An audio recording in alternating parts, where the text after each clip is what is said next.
What's up, everybody? Welcome back to Blerd It Out. One Piece is back, break is over, we got the new chapter, plus we got some anime seasonals to talk about.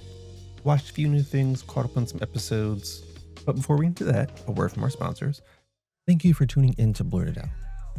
Whether you're listening from YouTube on my channels like Taran King Kuma or Blerd It Out Podcast, or one of the many podcast sites like Apple Podcasts, Spotify, Google Podcasts, and more, I appreciate your support. If you want to listen to older episodes of the podcast, head on over to Patreon. If you join as a free member, you can watch all the old episodes from the old seasons for free. Plus, there'll be other content that didn't quite make it to an episode or on a YouTube video that you can check out there as well. Your support means the world.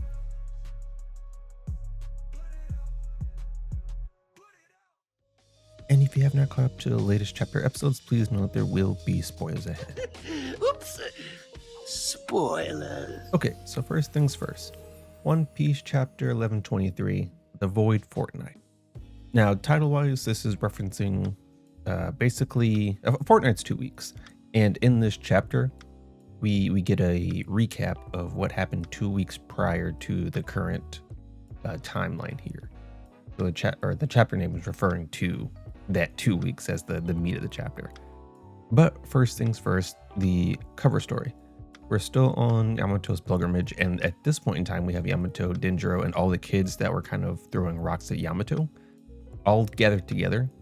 And what I like that's happening here is that they've formed a camaraderie all while eating Odin.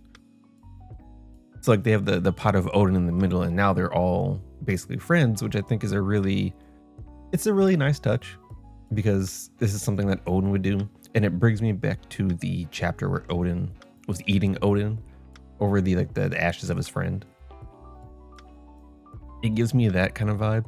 And for Yamato, who's always saying I am Odin, I think this is, of all the Odin things that Yamato's been trying to do, I think this is the most Odin of them all. So I really like that touch. And it's interesting because it says enemies forced to share Odin, but they're enjoying it. So it's like, I wonder if, they set them down and said, eat this, and then after a period of time, they came in okay with it, but they all seem happy and enjoying it, so it doesn't really make anybody's forced to do anything. The chapter picks up right where we left off, where the Viking ship and the Thousand Sunny are moving away from Egghead. I think this is our stretch out of here. We have officially left the island. The Sunny is officially in the water. We're swimming away. However, basically everyone still in island range is knocked out. The Joy Boy Hockey Knot did some work. And what I'll say is that two things. Well, actually three things. So first off is that the Seraphim do not appear to be affected, considering we have S-Snake trying to wake up everybody else. So the Seraphim didn't get hit with the effects of hockey, which could bode bad for the future. If we're leading towards a more hockey-based fighting style, the Seraphim being unaffected by hockey, especially Joy Boy's hockey, could be insane. Now, based on what the Giants said, the hockey didn't contain hostility.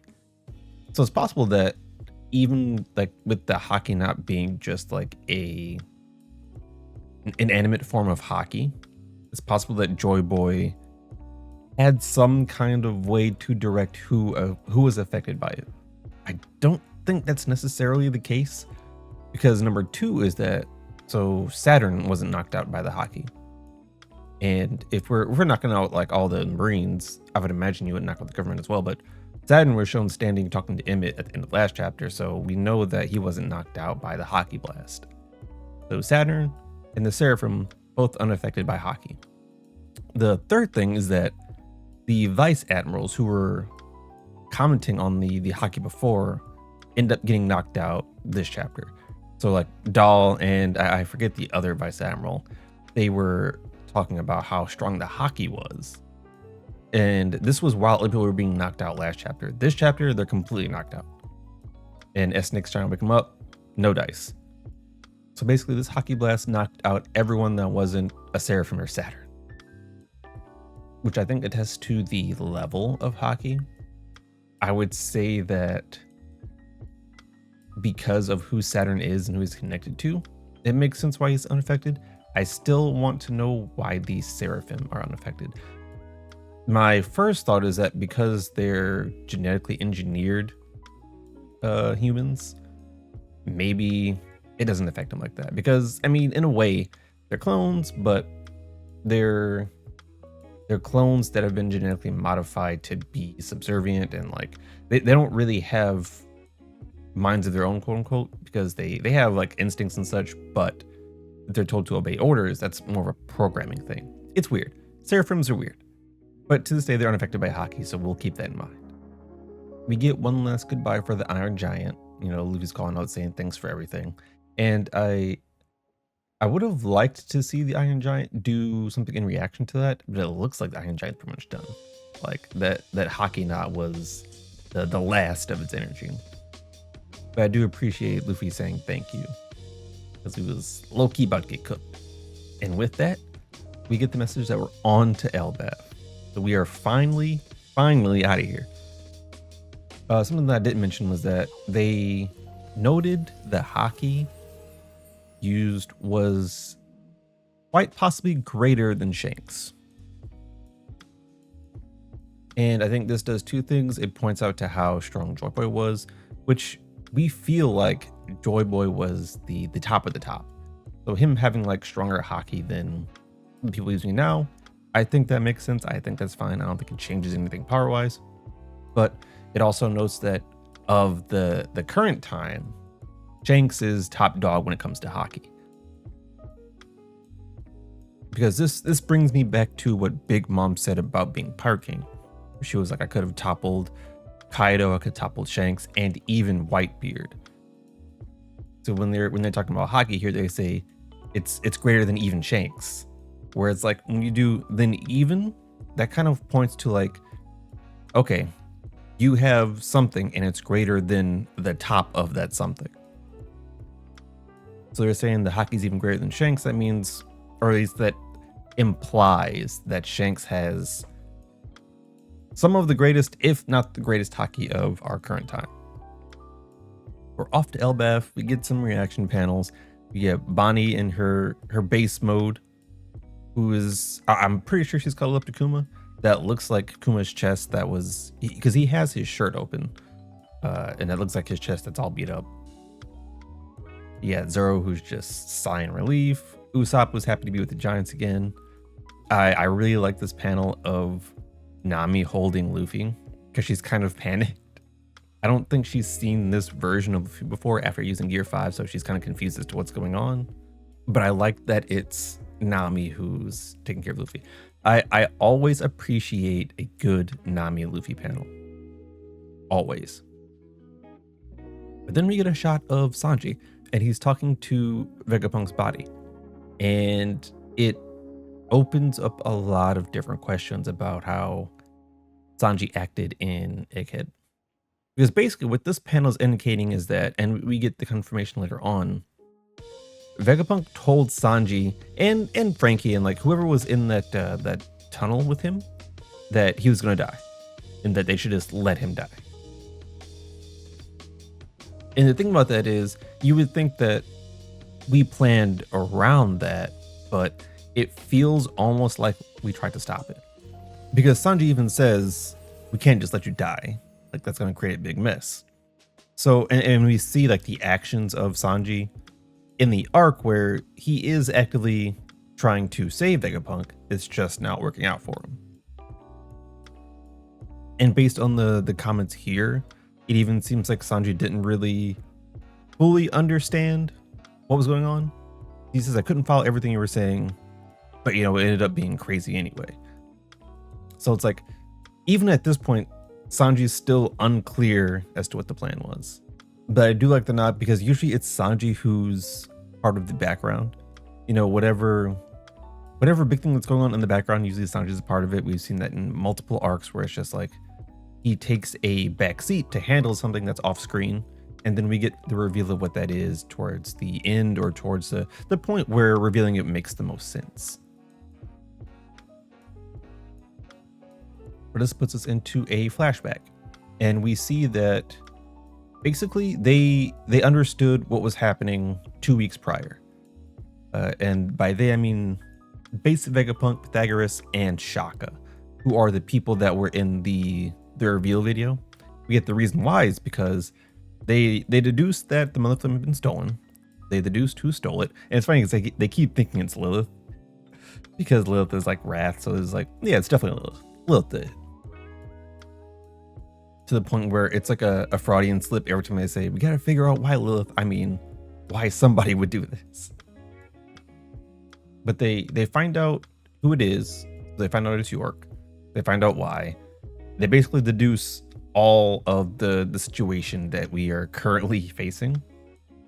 And what they did was they basically planned for it, because Vegapunk was like, nah, it's too late. They figured out we're researching the Void Century.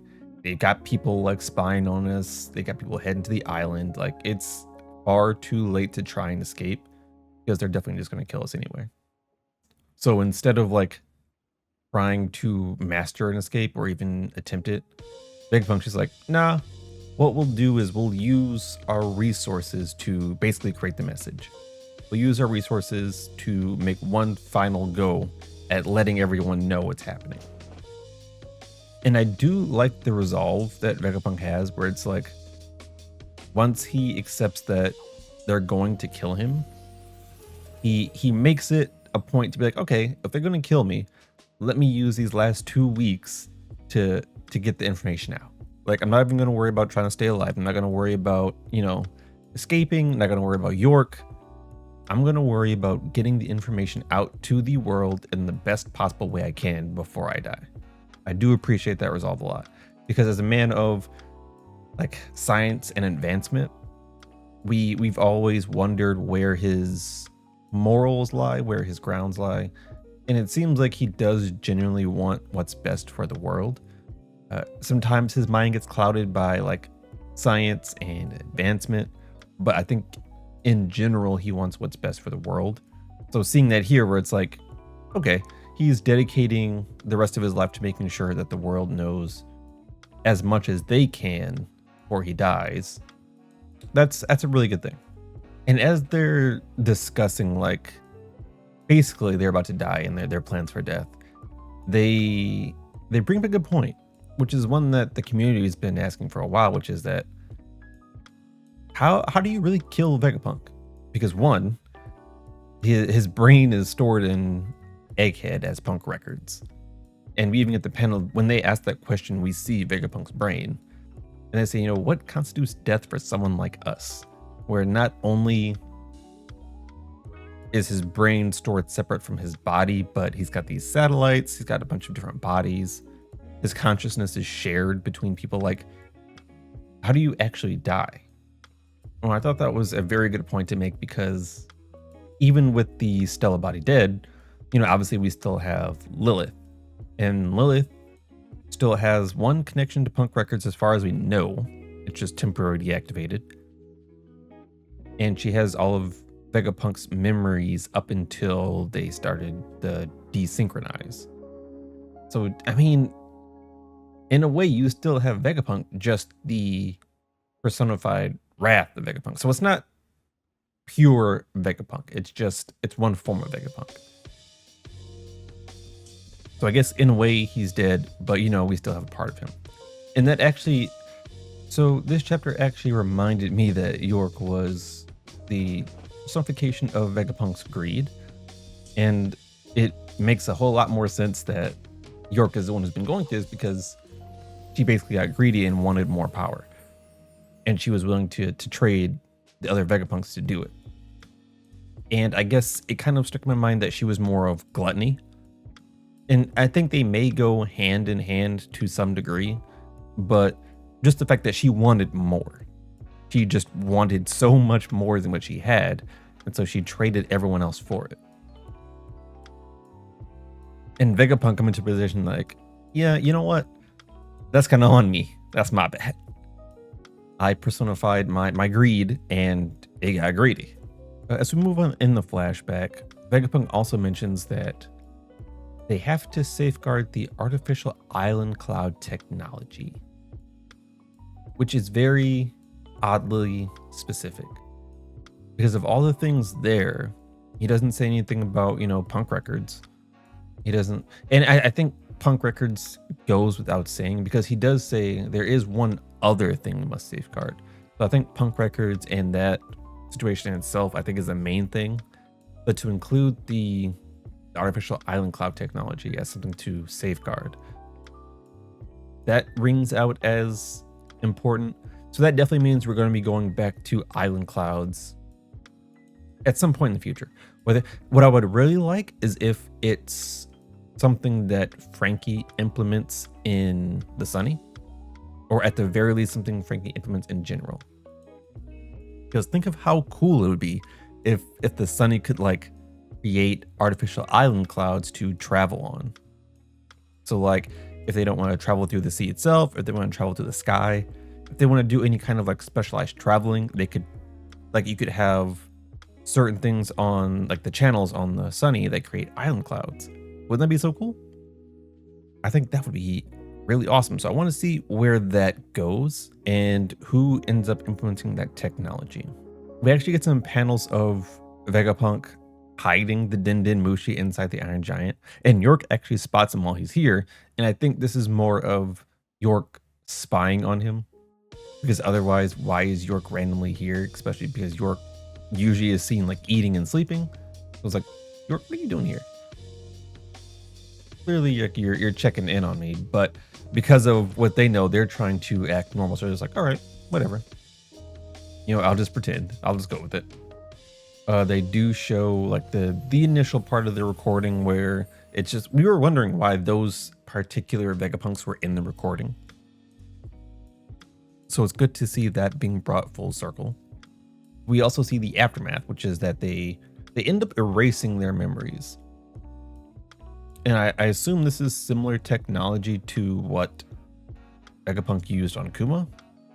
I'm not 100% sure, because with Kuma, it was less erasing his memories and more replacing his humanity. But I would assume it's very similar technology. So basically they erase the memories of the past 2 weeks so that they can truly be like immersed in what's happening and not give anything away. And Vegapunk even says that we're gonna have to go through all these big shocks again. We have to relive these bombshells, but it's for the good of the plan. And he even leaves a note for himself to kind of explain what's going on. Not explain enough to where it like rehashes the memories, but it's enough to be like, listen, this is gonna happen, that's gonna happen, these things already happened, be ready for it. And it's funny because like we just went through the idea of like him accepting his own death and everything, but then they kind of, since they wipe their brains and they read this message, like, wait, hold on, I'm gonna die, and past me is saying I should just accept it. That's wild. That's crazy. And we get like the shock panels of them reading all stuff like Luffy's here, Cypherpole's here, the Navy's here, Kizaru's here, and Vegapunk's just like, what on earth happened? What did I get myself into the past 2 weeks?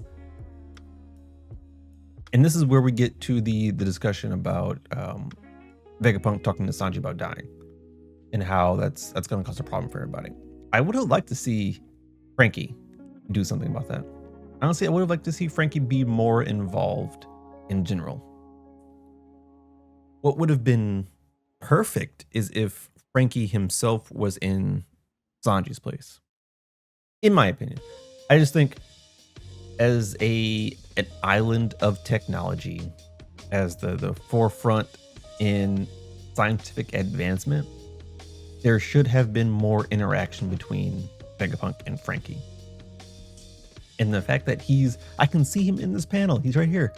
Why couldn't we be talking to Frankie instead and have him spearhead this? And like have Sanji be in the background. That would have been so much more interesting to me. I think it's a completely missed opportunity that we could have had. I'm still banking on Lilith and Frankie sharing some insight, but I really wanted the Stella interaction. That's what I was aiming for. We get to the final panel and we're basically having our end of the arc party. All the giants have all their mugs. Everyone's cheering. Luffy's still drinking. He's literally just like, hey, yeah, hold on a minute. I ain't ready for this yet. Don't do it till I'm ready. But we have Usopp, who's standing in the hands of the giants. And we're talking about being off to the land of his dreams. Now, this could be a big setup, but it's Elbaf. We should be going into the arc of Usopp. There's no reason why Usopp shouldn't be the MVP of this next arc. What this also means is that we're about to get the end of the arc reactions and reveals. Now, the span of this is like usually, 6, 7, 8 chapters of in-between stuff. We're probably going to see some Cross-Guild. We're probably going to see some Shanks, some Blackbeard. We're probably going to see some Navy HQ. We have a lot to cover in a short amount of time, because we got to get things set up for Elbaf. So I'm very excited to see what's going to happen in these next few chapters. These are always some of the best chapters of One Piece. And with where we're at now in the story, I know it's going to be packed with info. Always about to hit us with some huge bombshells. I'm ready for it. Hope y'all ready for it. We don't appear to be on break, so we moving straight into next week with a new chapter. Overall, it was a good wrap-up chapter. I think a lot of things were brought full circle, which I appreciate. Like I said, I think I wished some things would have gone a little bit differently. I'm still wondering if we're gonna have, so as part of the reaction chapters to like the mid arcs, I feel like some of them still have to take place on Egghead. Or even so, it could be that we're not, so we could be done with like the Straw Hat portion of Egghead, but it's possible there's still like 2 or 3 chapters of wrap up in Egghead before we move to the mid arc, because we still have Saturn and the Iron Giant on Egghead. We still have like Punk Records. We still have the idea of York. There's still a lot to do on Egghead, and I feel like we should go back and kind of look at it a little bit, at least. A chapter or 2 dedicated to just the aftermath, I think would be nice. But we'll see. We'll see where Oda decides to take this. So far, like I said, I think Egghead, it had a lot of highs. It had a couple lows. It wasn't nearly as roller coastery as Wano was. I think it was predominantly more highs and just like some slow moments. But I thoroughly enjoyed Egghead. I mean, Big Goat Kuma's backstory. Oh, that reminds me, we haven't found a resolution to that yet. I think that will be in the mid-arc part. And even so, now that I think about it, we have Vegapunk's body. It's very possible that we may end up burying Kuma and Vegapunk in a very similar way to where we did Ace and Whitebeard. I think that's possible they get buried on Egghead. So I do want to see what comes of that. But yeah, let's run through these seasonals a little bit. Get some updates.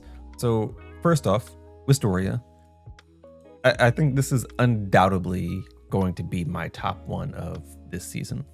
Wistoria, just every week, or every episode I should say, just I'm so like enthralled in it. Like it's so fun to watch. It's beautifully animated. Like the characters are so nice. I wanna see more of the story. Like I wait. It's one of those wait for animes where it's like, all right, I watched this episode, I need to get to next week so I can see the next episode. It's like that. I really enjoy Wistoria. I started watching Too Many Losing Heroines, and it's a lot different than I thought it would be. I'm gonna be honest. I thought it was legit gonna be about superheroes losing. It's not that. It's a romance. A very cute romance.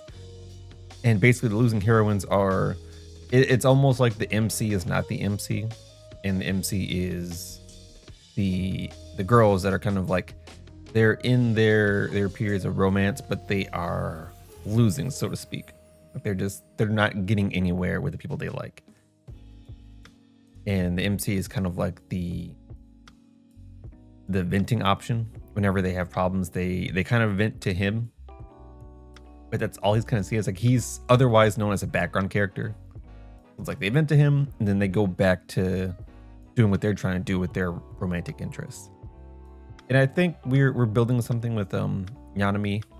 I think by the end, you know what? I would honestly say I think I would like it if they stay friends the entire time. I would like it if the MC doesn't get with anybody, just becomes really good friends with all of them. I think that would be a different take on the genre, because usually with these kind of things, he gets with one of them. And then it's like they're all fighting for this one person. I'm like, it's kind of boring. I would like it if he gets with none of them, if he just stays good friends with them. Whether they get with the people they're interested in, I'm not entirely invested in that, because I think what makes this show so interesting to watch is the interaction between the MC and the losing heroines. If they start winning, I think that makes it slightly boring, right? That's not what we want to see.